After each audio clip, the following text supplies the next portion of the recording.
When I was a young man, I decided that I was going to be the captain of a nuclear submarine.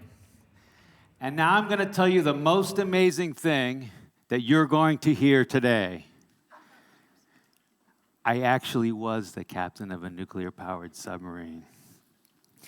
And I was ordered to take command of this submarine, the USS Olympia, 135 souls on board, 360 feet long, one nuclear reactor, able to stay at sea for months at a time. A very impressive warship. And the Navy sent me to school for a year to learn all about the Olympia, and that made me very happy. I was so excited to take command of the USS Olympia because I really wanted to have a great ship. And what I thought about during that year when I was going to school was that I was going to be able to give great instructions and great orders to my crew. I thought if I gave good instructions, I would have a good submarine. If I gave very good instructions, a very good submarine. And if I gave great instructions, I'd have a great submarine. After all, isn't that what captains of submarines do? Helm, left, full rudder, dive, make your depth 400 feet, ahead flank. I'd watch the movies.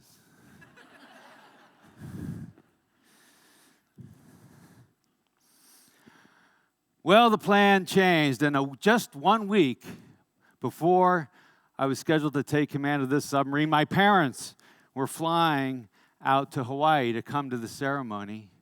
The Navy said, "No, you're not going to the USS Olympia. You're going to go to the USS Santa Fe." Bum, bum, bum. Now, the Santa Fe was the submarine that we all laughed at. She was the worst performing, worst morale, worst retention submarine in the United States Navy. She had trouble getting underway on time. When she made a repair, she had to do it again, and sometimes even again. The year before this, of the 135 people in the crew of the Santa Fe, exactly 3 decided to stay in the Navy and re-enlisted. Not happy.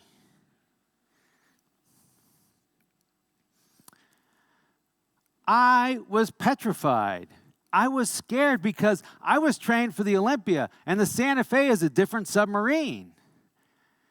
So my technical knowledge on the Olympia wasn't going to necessarily directly apply to the Santa Fe. And I tried to picture myself going on the Santa Fe and giving all those great instructions. How was I going to give great instructions if I didn't know every single thing about the submarine?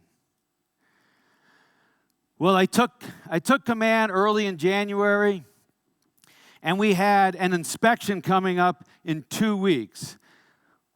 The reason I took command at such short notice is because the previous captain quit. He'd had enough. And I walked down the hatch. I go down the hatch for the very first time. Now, I'm the new boss. And I'm walking through the submarine. Passageways are narrow like on an airplane. And I'm bumping into people. And I say, "How are you?" They were like zombies. They had been beaten down because they had made mistakes, and then people took more control away from them, and then they made more mistakes. And when the crew of the Santa Fe thought about coming to work, they were not happy. They were thinking, "Oh, please, let me just not make a mistake. Let me just get through the day." They weren't thinking, "I'm going to go to work today and I'm going to accomplish something great, something wonderful." Far from it. So we have this inspection coming up. Now remember, they've just sent you to go down to the worst performing submarine, and there are 2 problems. Performance is bad, morale is bad. And you have an inspection in 2 weeks. You're going to go to sea for a week. You're going to shoot torpedoes, missiles, and there's going to be a crew of senior officers watching everything. Well, here's what I thought. I said, look, we need to really get better. And I was thinking, eventually, morale will improve. Eventually, people will be happier. So I said, study the book, study the book, study the book, study the books. We only have 2 weeks. We got a lot of study to do. Plus, we had to finish putting the submarine back together so we could get to sea. 3 things happened by accident during those 2 weeks. The first thing that happened was this.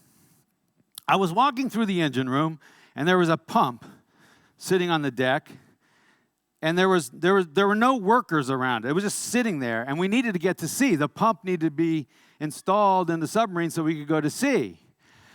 And I was all excited, and I ran around. I found the chief who was in charge of this piece of equipment. I said, hey, chief, what's going on? Why isn't the pump getting fixed?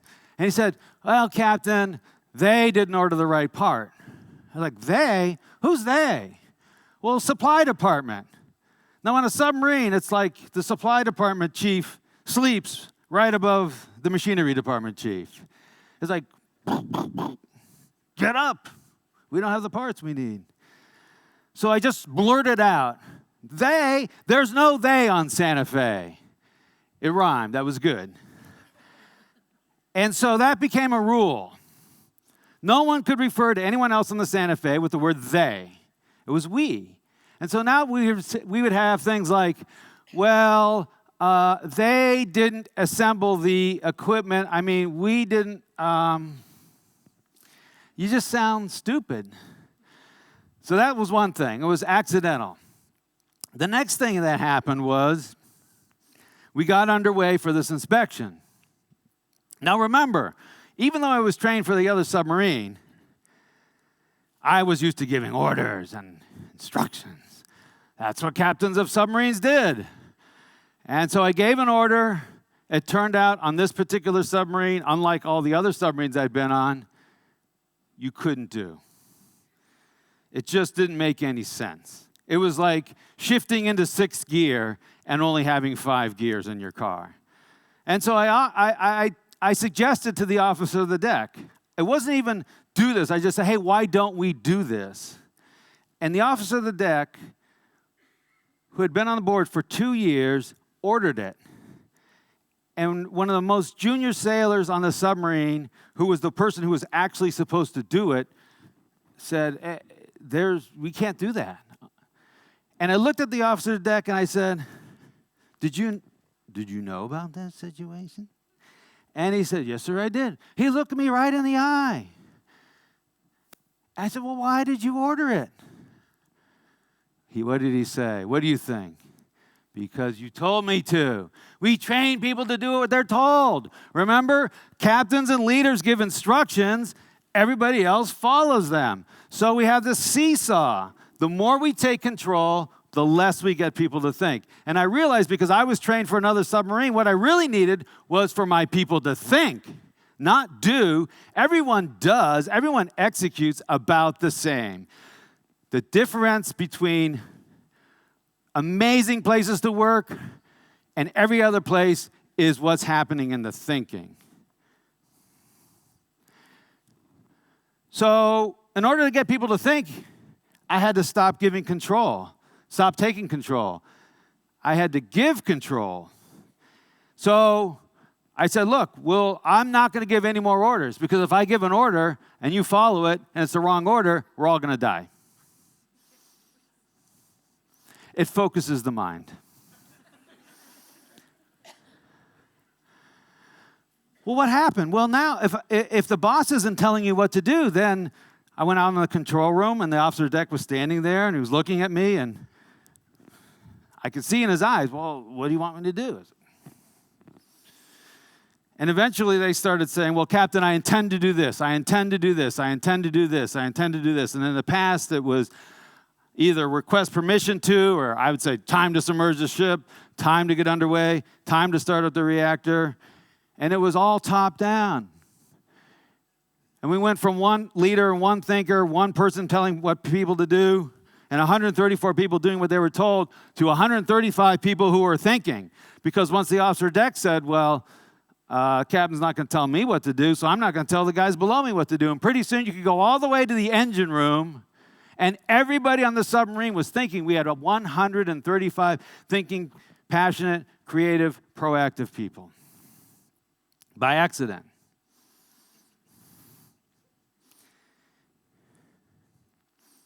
The third thing that happened was this.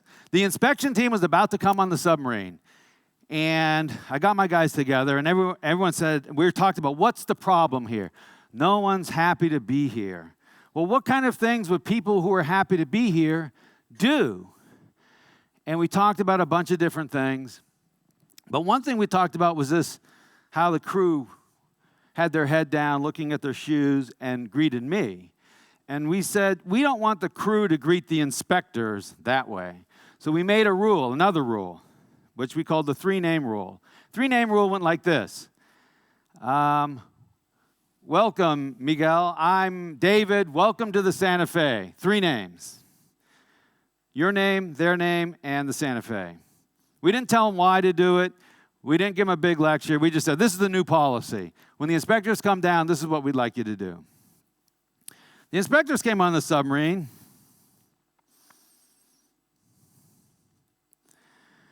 So the inspection starts. Remember, we were at the bottom of the fleet. And all these strange things start happening.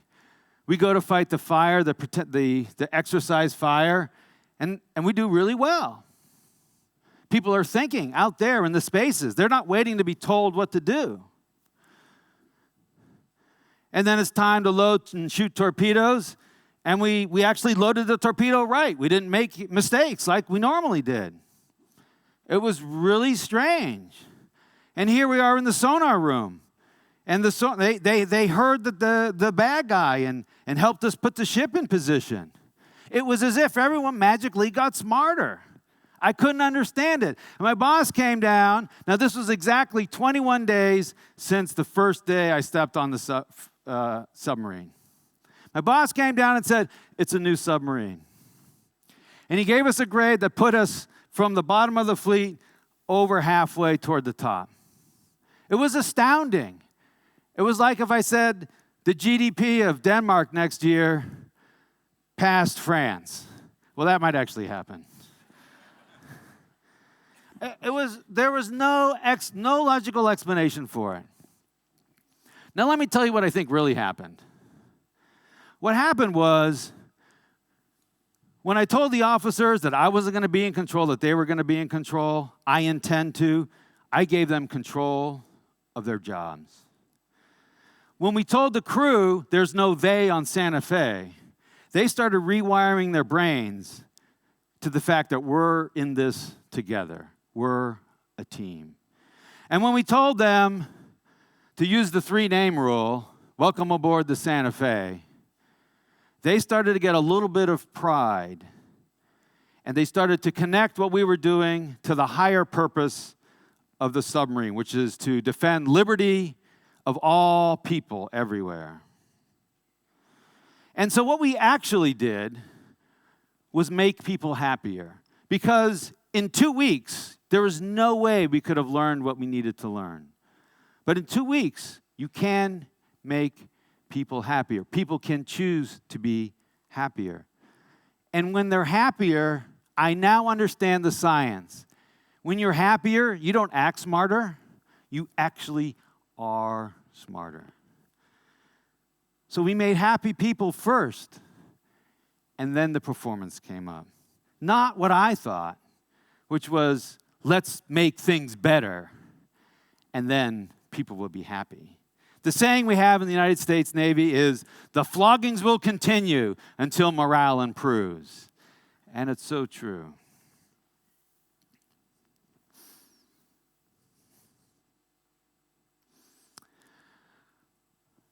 There are no unhappy people. There are people in environments that are not happy. In the wrong environment, there are no happy people. In the right environment, everybody can be happy. And it's our job to create those environments, not only for ourselves, but for the people around us. We know what happens when we give people control. They become passionate, participating, energized members of life. They start using their brains. They come up with ideas. The problems we have on this earth are way too hard and way too complex for some group of experts to say, oh, we have the solution and we'll just tell everybody else what to do. It's not going to work like that. Now, I'm going to tell you a secret.